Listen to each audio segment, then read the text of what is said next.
Ladies and gentlemen, what's up Rwanda, what's up Kigali, my name is Vincent.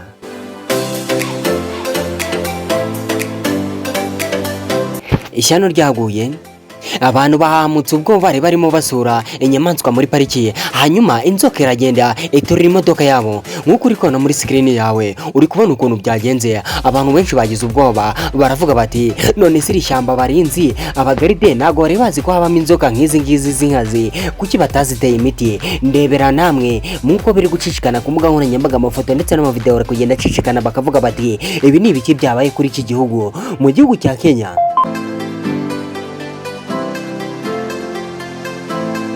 Abantu rero batse batangira gupostinga amafoto ndetse n'amavideo ku mbuga nkoranyambaga zigiye zitandukanye bavuga bati mu ndebere byabaye muri iki gihugu, abakerarugendo bariwe n'inzoka ndetse n'imodoka yabo irahagendera. None se ubu ni mu gihugu cya Kenya ibintu byabereye ntago bari bazi ko izi nzoka zibamo z'inkazi nk'izi ngizi. Barimo bari bagenda bamwe bafotora, abandi bakuyemo imitwe barimo birebera ibiti bigize iri shyamba, ibiti bigize iri parike. Ariko ibijya inzoka yabakoreye nagatakaza nagahoma munwa birababaje. Abantu bari kuvuga bati rero twebwe ntago tuzasubira mu parike. Ati niba parike nk'ingiyi izwi ku rwego rw'isi irimo inzoka nk'ingiyi, abagaride bakaba batazi ko harimo inzoka y'inkazi nk'ingiyi, ni gute boherezamo abantu? Ati ntago bazi kugenzura ibintu byabo. Mu gihugu cya Kenya rero ni ibintu byabereye nkuko uri kubona muri screen yawe. Iyi nzoka yagiye ifata imodoka, abantu bari bayirimo byose iramiranya, ababashije gusimbuka muri kubibona ukuntu bagiye bitura hasi. Gusa nubwo hari ahantu haba hari amakamera menshi cyane arimo agenda yerekana uko ibintu biri kugenda byifata, abagaride iriya nzoka ikimara gufata iriya modoka, abagaride bahise bahasesekara, hanyuma baza guhoshya intambara iri hagati y'inzoka ndetse n'aba bantu. Gusa ntabwo habuze abantu bahakomerekera. Gusa n'iriya modoka muri kubona ukuntu yakomeretse yose, iriya nzoka yayangije. Ariko abantu bari kuvuga bati muri parike nk'iyi ngiyi ikurura ba mukerarugendo benshi cyane kuri ino si, iriya nzoka irakurikangana kuriya, abagaride ntibamenye ko iriya nzoka ishobora kuba yakangiza abantu cyangwa se n'ibindi bintu biri hariya muri pariki. Ati ashobora kuba ari akagambane. Nkuko mwabonye muri screen zanyu rero murabizi abari abazungu n'ubundi abanyamerika ntago bakunda abanyafrika, murabizi hohotera bahora bahakorera. Abandi bakavuga bati biriya bintu bishobora kuba ari agatego ariya mu gihugu cya Kenya bakoreye bari abazungu. Ati kubera ko bari batutse mu gihugu cya Amerika baje muri Afrika, ati wasanga iriya nzoka bari barayiteguriye bari abazungu kubera ibintu nabo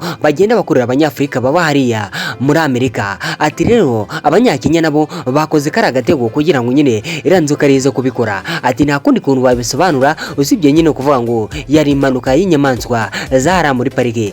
Gusa ntago ushobora kwiyumvisha uburyo iriya nzoka yakuzikangana kuriya. Ni inzoka iteye ubwoba, nawe uri kubona muri screen yawe uri kugira ubwoba akavuga uti iyi nzoka ko yakuze cyane. Ariko nanone iyi nzoka nubwo yakuze bashobora kuba ari agatego bari barateze aba banyamerika baza muhariya muri Kenya. Murabizi ko nubundi Amerika ihora iduyoboje igitugu, nubundi nta buhungiro bwayo, nta mahoro tuba dufite. Amerika icyo tuyoboye nukuvuga ngo idakoranye nabo neza ni hahandi hayo ugomba kugira ibibazo, bagomba kukwica cyangwa se bakagukura kuri no se ya rurema. Nta bw'inyagamburo waba ufite udafitanye umubano na Amerika.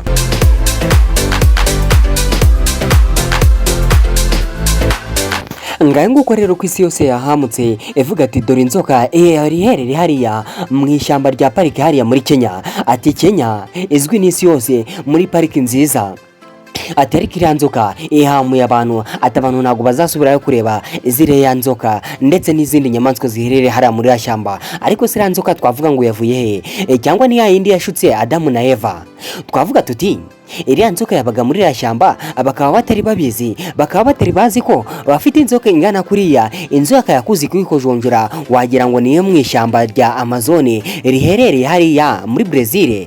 Tuzira nzoka za cobra tuziko ziba hariya muri Brazil, ariko se yageze hariya muri Afrika gute? Mu gihugu cya Kenya abantu bo muri Kenya nabo bahamutse baravuga bati inzoka ntabwo yari yo mu gihugu cyiwacu. Ati inzoka nta hantu twe tuyizi, dore ko n'ibitangazamakuru byanyarukiye hariya mu gihugu cya Kenya bikabaza bari abagaride barinda iriya parike yo mu gihugu cya Kenya, nabo barahakana baravuga bati nta nzoka twe tuzi ingana gutya iba muri iyi pariki. Ati iyi pariki tuzi ko habamo inzoka ntoya ziringaniye zitashobora no kurya abantu, zitakanga abantu. Atari ko iriya nzoka yatuhamuye. Ati twakeka turi kubura inyamaswa nyinshi. Ati iriya nzoka umenya rero yaziryaga.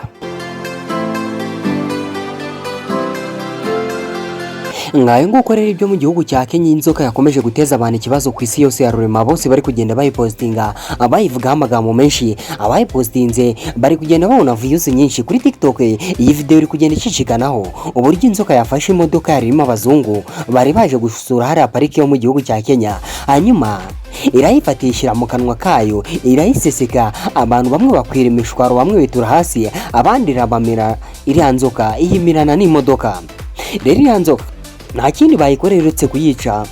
Barangiza kuyica, hanyuma bakareba ibyayo biri mu nda, bagasangamo nyine ya modoka yari imaze kumera, dore ko igifu cyayo niba gisye imodoka niba kitazisya ntumbaze, ariko bakuramo iriya modoka ndetse bakuramo n'abapfu benshi cyane. Abazungu rero bahamutse baravuga bati ekara na kagambana twakoreye mu gihugu cya Kenya. Ngayo nguko rero ngera mu banyi muri amakuru, nitwa Vincent. Reka mbisabire kunjigikira mu kandi kuri buto ya subscribe kugira ngo amakuru n'ibiganiro nzajya nkora bizajye bibageraho mu wa mbere, mutire muri bishakisha. Mukomeze kugira ibihe byiza kandi mugubwe neza. Ndabashimiye.